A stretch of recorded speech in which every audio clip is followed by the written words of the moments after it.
ขบวนการผลิตอาหารสัตว์ที่ขยายตัวสูงปลอดภัยสำหรับการเลี้ยงสัตว์และการบริโภคของสัตว์อาหารสัตว์ซูเปอร์โกผลิตตามขบวนการปิ่นโตของสัตว์ได้มาตรฐานสากลพวกเขารับประกันว่าบ่ได้ใช้สารต้องห้ามหรือเสื้อที่เป็นพิษรับประกันความปลอดภัยให้แก่สัตว์เลี้ยงและการบริโภคของสัตว์ส่วนประกอบที่สะอาด 100% ผลิตจากผู้จำหน่ายที่มีชื่อเสียงแต่ละขั้นตอนของวัตถุดิบแมนได้ถูกเก็บตัวอย่างและวิเคราะห์อยู่ในห้องทดลองระบบการผสมได้กำหนดอย่างถูกต้องแต่ละองค์ประกอบทางโภชนาการ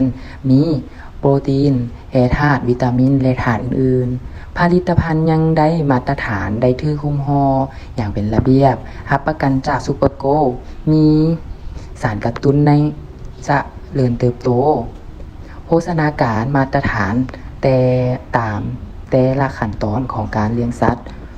ปลอดภัยต่อคนเป็นมิตรต่อสิ่งแวดล้อมควบคุมด้วยทีมงานสัตวแพทย์ที่มีประสบการณ์และนักโภชนา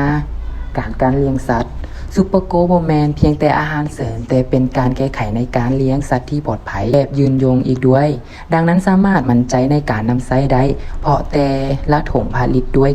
ได้มาตรฐานที่ชัดเจนเลือกสูตรซูเปอร์โกเพื่อสุขภาพของสัตว์และผลกำไรของเจ้าเอง